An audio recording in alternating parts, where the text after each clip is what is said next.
Hey guys, welcome back to part number 6 of my EA-18G Growler build. So in this part we're going to do the cockpit tub and we're going to do the resin seats. So let's go ahead and get started.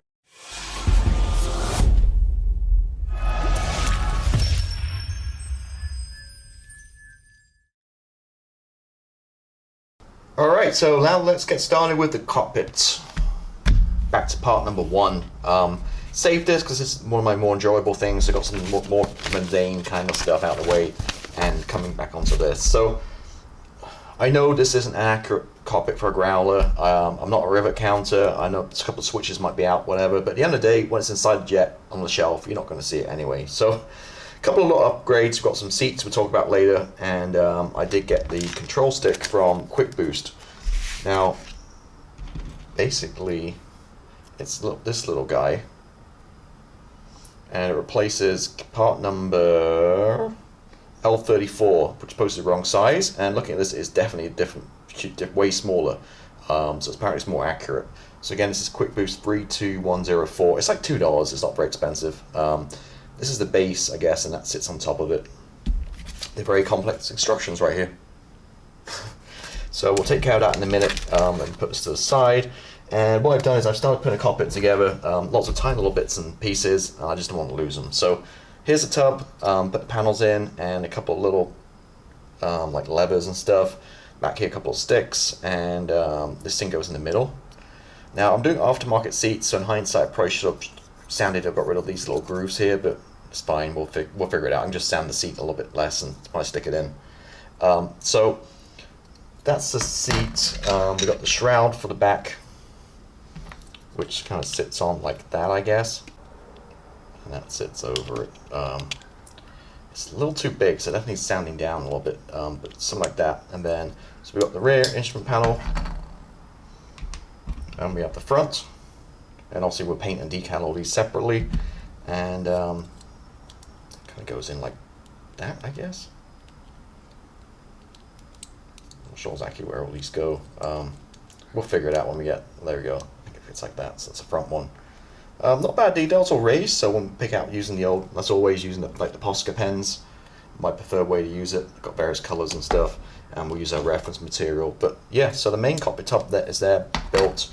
We've got the instrument panels, which we'll do separately, and we've got this guy, again, it needs a little bit of sanding. I think it doesn't quite fit in there for some reason. And yeah, we should be good to go. So let me get working on the stick, get the stick in. I like to pull them in now, and I can hand paint them, and we'll go from there. Alright, I'm back. Now, I've just placed it in and placed the shroud where it should go. I got the instrument panel in, which is cool, but look, there's a big gap down the side.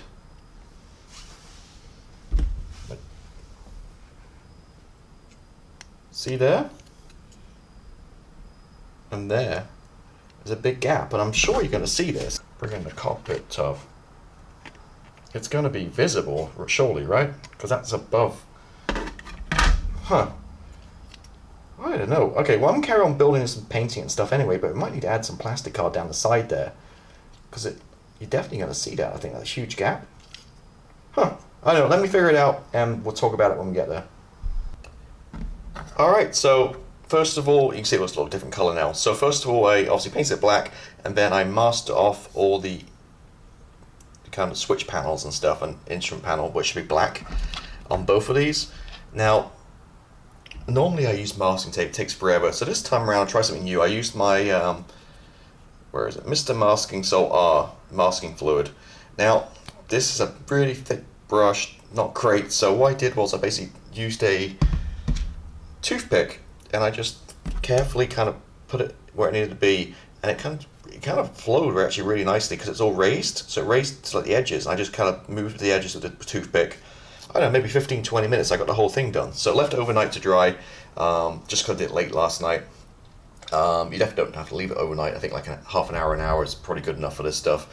And then I came back and I sprayed some white over the top of that to give it some like, see how I gave it some like pre-shading before I put the grey down. It actually looks a really good colour right now as it is, I think, but anyway. So fingers crossed, once we put the top coat on, we'll be able to peel back all this latex from the masking, and it should leave us black panels. But I'm not too hopeful, but we'll see how it goes. I'm not sure how well it's going to be, Worst case scenario, we just mask it all up and paint it black again. It's not going to be a big deal. I did mask the whole control stick as well, just for fun, to see how that turns out as well. So those guys are done. Also had some black paint in the gun, some primer. Prime the whole top side here and also the inside. Now, I looked for instructions, and again, it's lacking a little bit of detail on the tub. There's going to be no side panels. It's just going to be plain. There's no detail or anything. So, again, for me, it's not such a big issue because you know what, you're not going to see much inside. I don't really care so much, especially the canopy's going to be down. But if you want super detail, you might want to think about maybe again a Red Fox set. Well, it's $50 or an Aries or something like that if you do want more detail in there. But yeah, no problem at all. So it went down beautifully. You can see the primer. Just love the finish on this Mr. Surfacer. And actually, that's going to be my final coat for the front here. I just like that sheen, so I'll paint the inside grey too to match the cockpit and leave that black on top. Alright, so what I'm going to use as always, dark gold grey MRP 100, which is the colour for these modern cockpit tubs. Now, I say this every time, you see it's a well-used bottle. I've had this for years, and you use so little in these tubs, like a couple of drops, this thing lasts forever. So bottle this stuff and you're good to go for many years, unless you're turning out thousands of models, I guess. But yeah, so give it a good shake, get this stuff painted up, nice light misting coat, so you can see this pre-shading coming through it. And then we get ready to take the masking off. Alrighty, so we got the cockpit done, painted up. Liquid mask did not work well at all. It was hard to peel off around all the switches and left a bit of a mess. So I just came back in the end and hand painted it with my, I just used black, game color black. This stuff is really good for hand painting. Same as Vallejo model color, same kind of deal. Don't use Tamiya or something like that because you can't really hand paint it very well. Whereas this works really good, low flow improver, and just runs right in there, and it looks much better, I think. So managed to fix it with this guy. So switches, normally I just use my white Posca pen, no problem at all. Just run it over, picks out all the high parts, all the switches, and you're good to go, just like I did with the Academy Viper helicopter.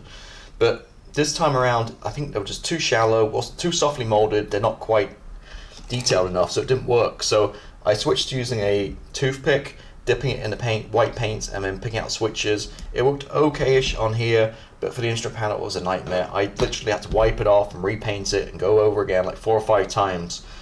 So much to the fact that I was about to pull the trigger and spend $50 on the Red Fox 3D printed instrument panels just to kind of get this cockpit done. I get one more time, and this time I used an old airbrush needle. So never throw needles away even though they're bent. They're always handy for applying super glue or whatever. And I dipped it in white paint and it was so fine I managed to pick out the switches to an okay kind of standard on here. And it looks okay. So saved me $50 right there. So did that. What else we did? Used the decals for the instrument for the screens. Come in the kit, but you know it's all powered up. Where my jet's gonna be powered down, but hey, it's not. Whatever, it's fine. Add some detail there. After the decals have been set, I came back with my favorite. You see me use this a lot recently, the Mod Podge Super Gloss Brilliant Extreme. It's like this, but it dries perfectly crystal clear like glass, and it's great for like instrument dials, like World War II cockpits or screens, that kind of stuff. So again, with a toothpick, just dipped it into glue and just wiped it over the screens. And once it dries, it gives that kind of glass look. I don't know if you can see on the camera, but like shiny glass kind of look to it. And that was pretty much it. So again, I'm not 100% accurate with this thing. I'm not going for accuracy. I'm going for more of the physical appeal. So that bit's done. This is just ready to go there, and we've got the seats left to do. So I primed both seats up, just missed up to 1500 black, and we're ready now to paint the cushions and the detail on these guys. And I think once we do a lot of dry brushing and get these seats in, I think it's going to look really cool. Alright, so to finish up this episode, did the seats. So hand painted them, the resin seats, and pretty happy how they turned out, to be honest with you.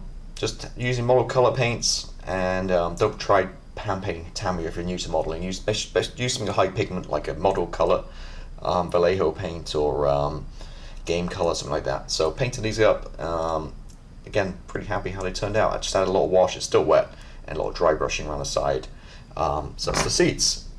And my new favorite brush right now, Rosemary & Co. Series 8, and this is a number 2.